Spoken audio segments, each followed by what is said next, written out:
Olá, meu irmão, olá, minha irmã, que alegria te acolher aqui em mais uma leitura e mais uma vivência da Palavra do Senhor. Vamos iniciar essa leitura orante em nome do Pai, do Filho e do Espírito Santo. Amém. Vinde, Espírito Santo, e enchei os corações dos vossos fiéis, e acendei neles o fogo do vosso amor.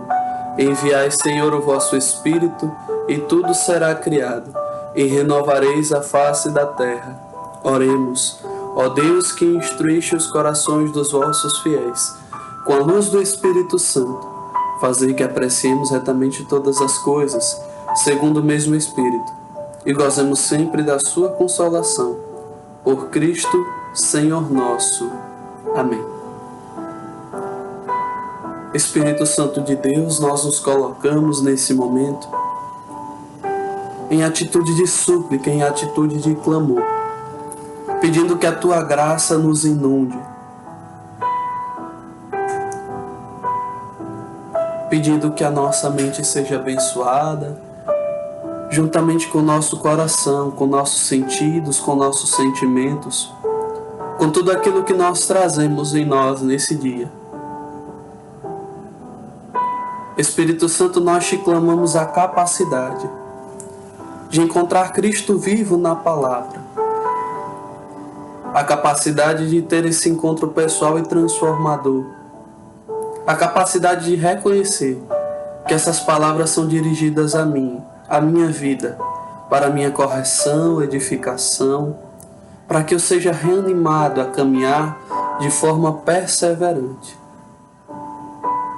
Ilumina, Espírito Santo, a minha mente, a minha percepção, para que eu possa ir além nesse texto, para que eu possa ir além no Evangelho, para que eu possa ser transformado e edificado.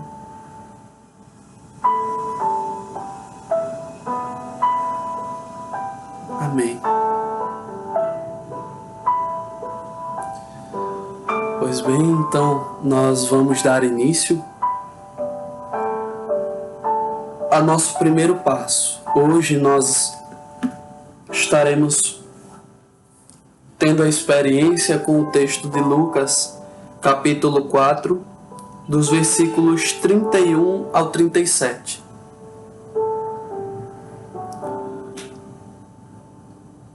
Dando início à nossa leitura.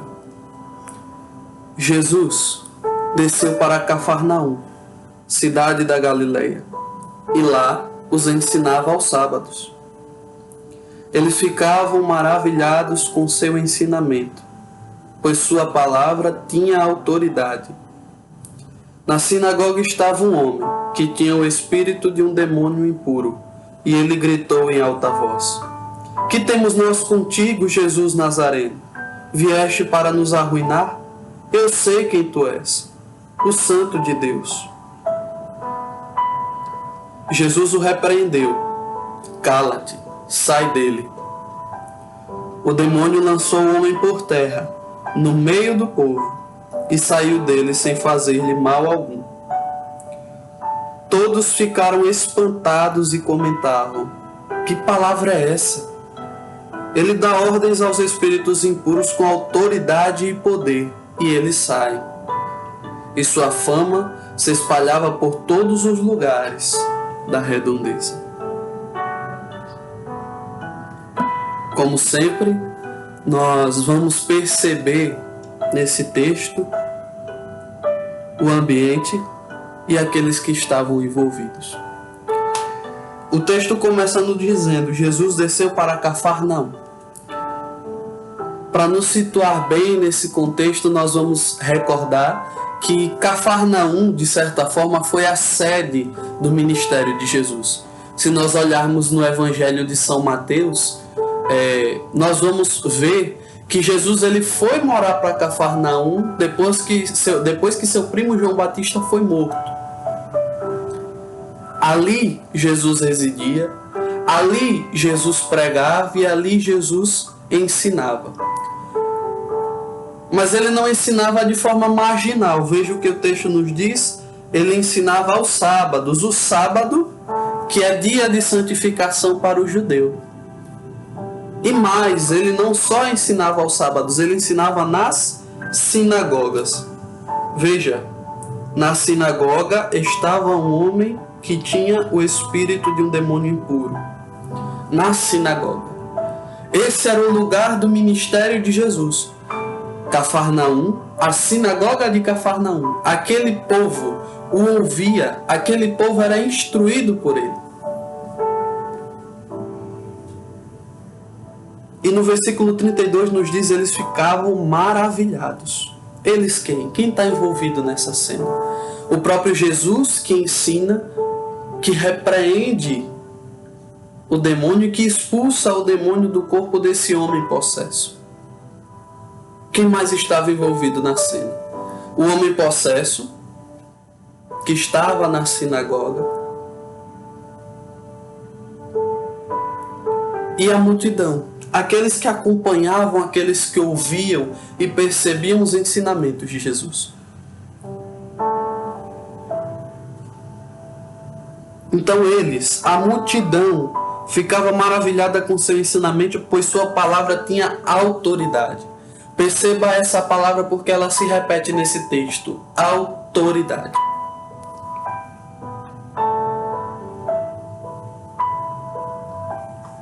Autoridade significa propriedade. Autoridade significa capacidade de falar com segurança. Jesus ele não fala com a força de quem as palavras foram ensinadas de fora, não. Essa palavra que Jesus ensinava. Esses ensinamentos de Cristo brotavam de dentro de sua divindade. O mesmo aconteceu com os profetas, eles foram constituídos em autoridades. Deus lhes concedia a palavra. Só que Cristo é a própria palavra. A autoridade dele está acima da autoridade dos profetas. Os profetas anunciavam a Cristo e Cristo revela a si mesmo. Os profetas anunciavam uma palavra que era Cristo. Diziam, olha, é Ele. Cristo revelava aquilo que Ele mesmo era. Por isso ele pregava com tamanha autoridade. E não só isso. Dele vinha todo o poder. Não há autoridade senão vinda de Deus. E continuando, nós vamos ver uma situação peculiar. O homem que tinha um espírito impuro estava na sinagoga.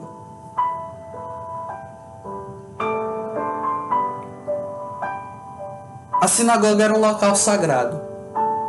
Possivelmente o demônio ali profanava, blasfemava, pronunciava palavras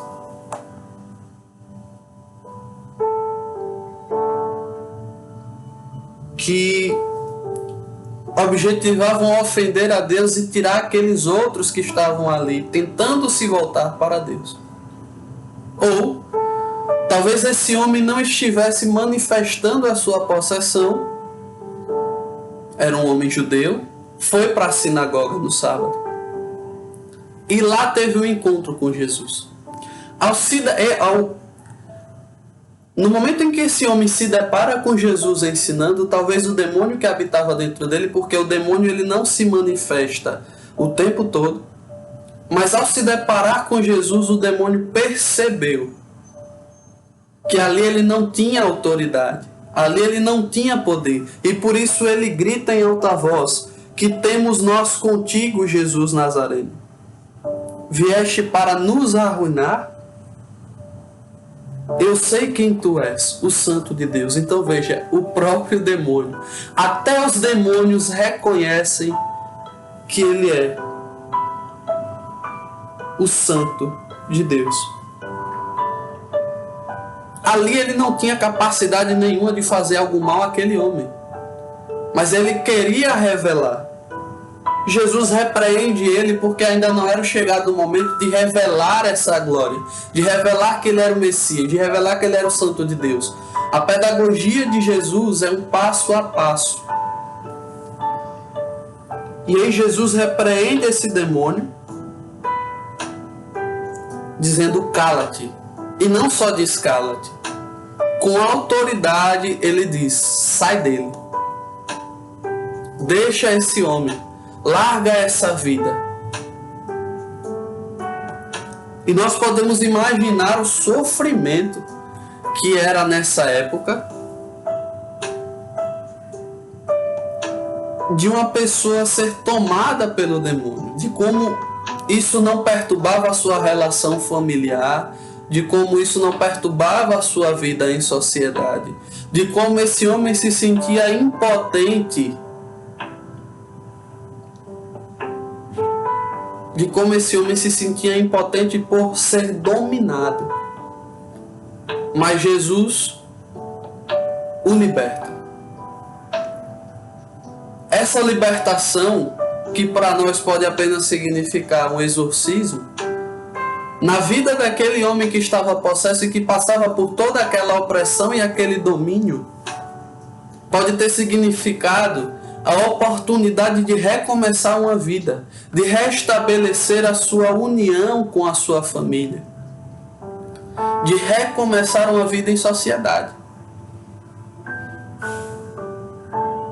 de forma que ele não teria mais o temor de que o demônio se manifestasse numa hora em que ele está no meio dos seus, talvez com seus filhos, talvez com sua esposa, ou talvez mesmo na sinagoga.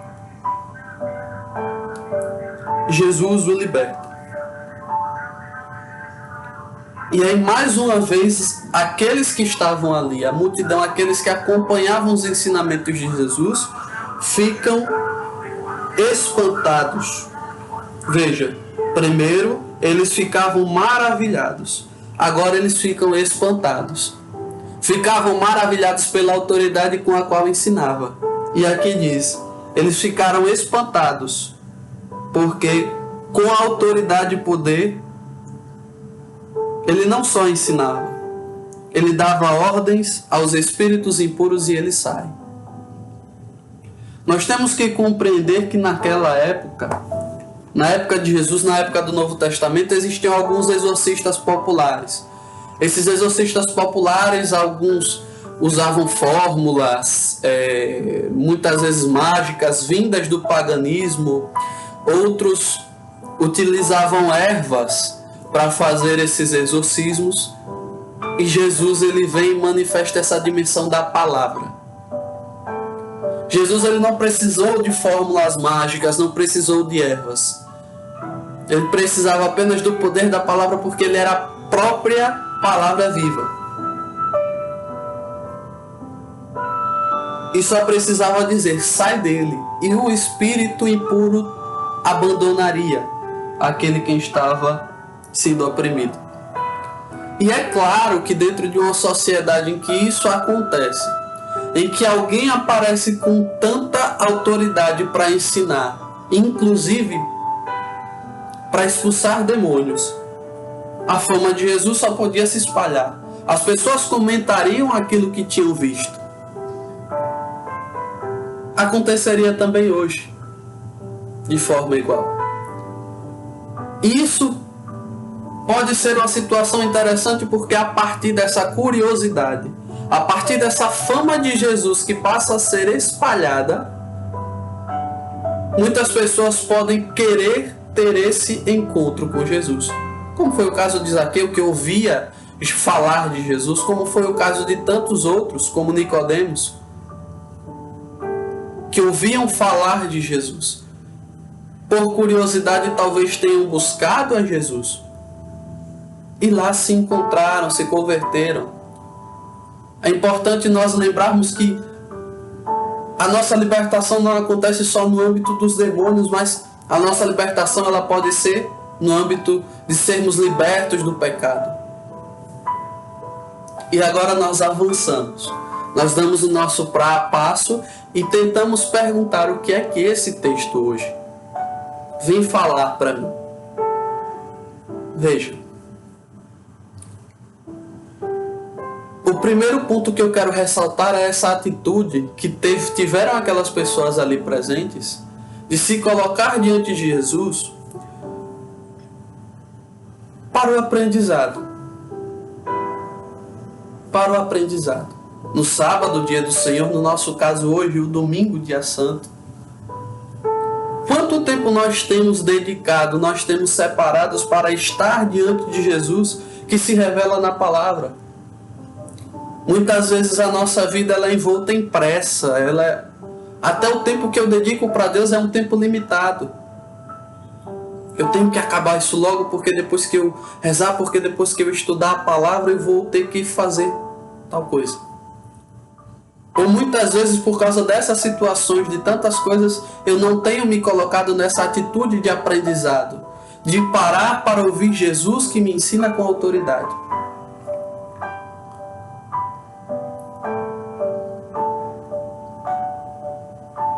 Então é um ponto em que nós temos que nos questionar. Quanto da minha vida eu tenho dedicado para Deus que me deu a vida?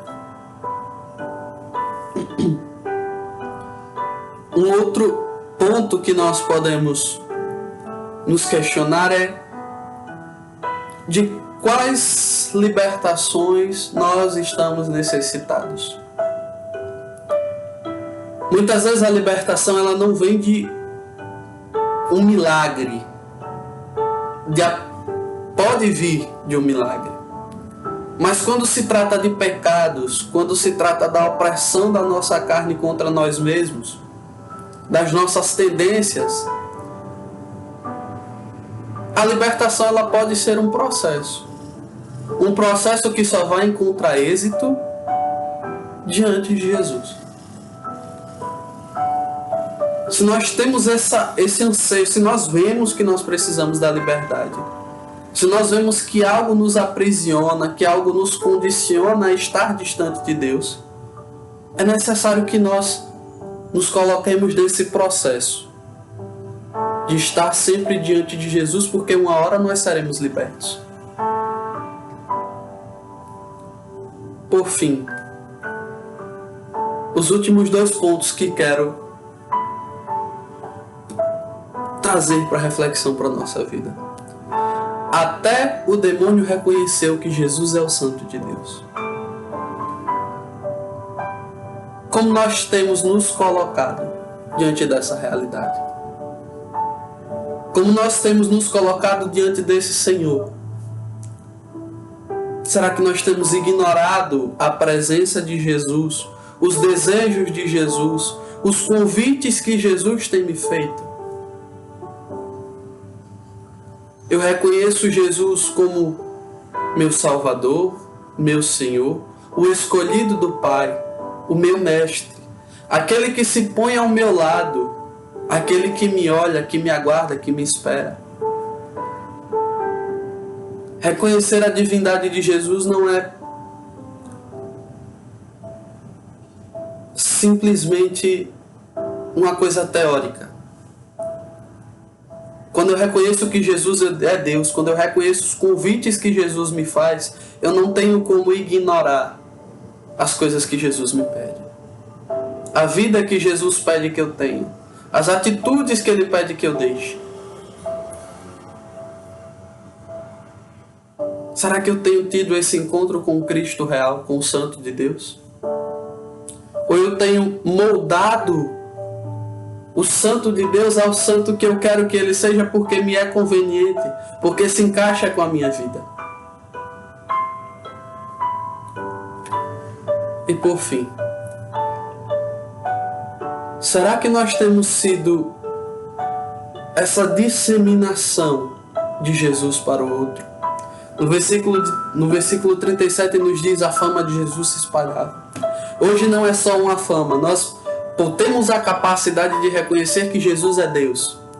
Hoje nós temos a capacidade de ter esse encontro com Jesus na nossa vida diária, de reconhecer a benevolência, o cuidado, com o qual Deus cuida de nós, com o qual Jesus cuida de nós? Será que nós temos sido presença de Cristo na vida do outro? Disseminação de Cristo na vida do outro? Ou será que o nosso cristianismo é um cristianismo apagado? Será que o meu testemunho de cristão é insosso? Eu vos escolhi para ser sal da terra e luz do mundo.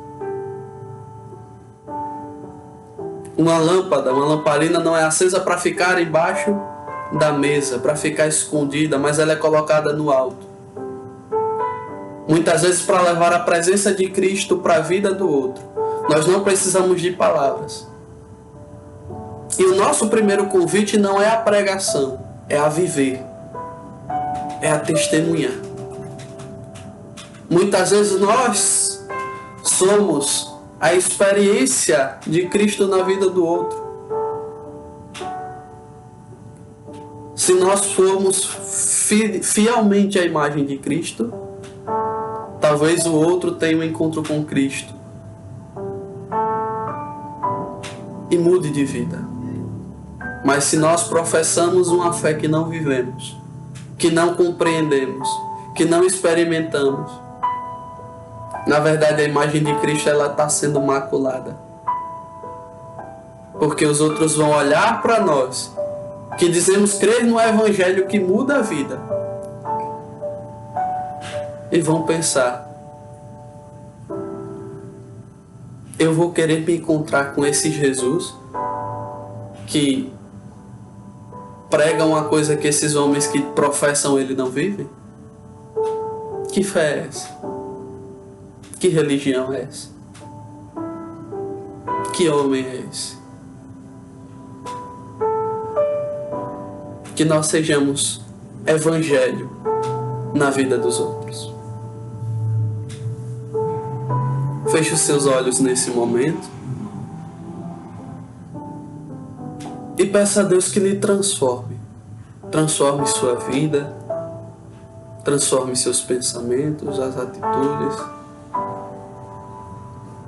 Transforme todas essas dimensões e nos dê disposição. Dai-nos, ó Pai, disposição. Dai-nos, Senhor, disposição para estar nessa atitude de aprendizado constante, de ficarmos maravilhados com o Cristo que se revela a nós, com o Cristo que revela os mistérios que estão mais ocultos, mistérios que nos edificam, que nos transformam, que nos reerguem. Transforma, Senhor, a nossa vida para que nós possamos direcionar essa vida a Ti, para que nós possamos dedicar tempo, para que nós possamos dedicar esforços para aprender e para entender,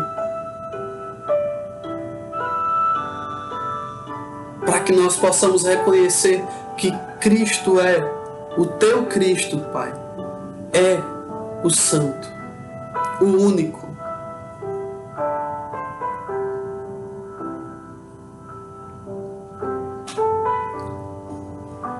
Remodela, Senhor, a minha vida para que eu possa ser liberto. Liberto para caminhar em Tua presença. Liberto para unir-me cada vez mais a Ti. Liberto para ser o Evangelho encarnado, Senhor. Eu não quero professar simplesmente com a boca, sem que a minha vida seja o Evangelho. Eu sei que não sou perfeito, sei que tenho dificuldades, sei que sem Ti eu não vou encarnar esse Evangelho.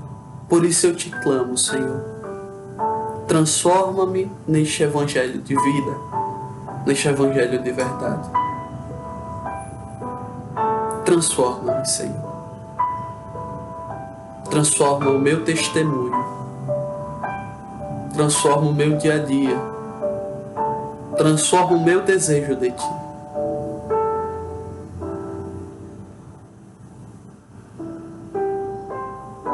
Para honrar e glorificar o Teu nome. E por nosso Senhor Jesus Cristo. Amém. Quanto Deus fez, quanto Deus faz, e se manifesta na nossa vida. Dedique tempo agora a olhar essa palavra, a perceber e saborear aquilo que o Senhor falou ao seu coração. Se comprometa em mudar. Se comprometa em assumir essa disponibilidade para Deus, de ouvi-lo, de aprender, de falar com Ele. Naquele ponto específico que Deus tocou, se comprometa em mudar, tenha atitudes concretas, para que essa palavra se torne viva em você. Que o Senhor nos abençoe. Em nome do Pai, do Filho e do Espírito Santo. Amém.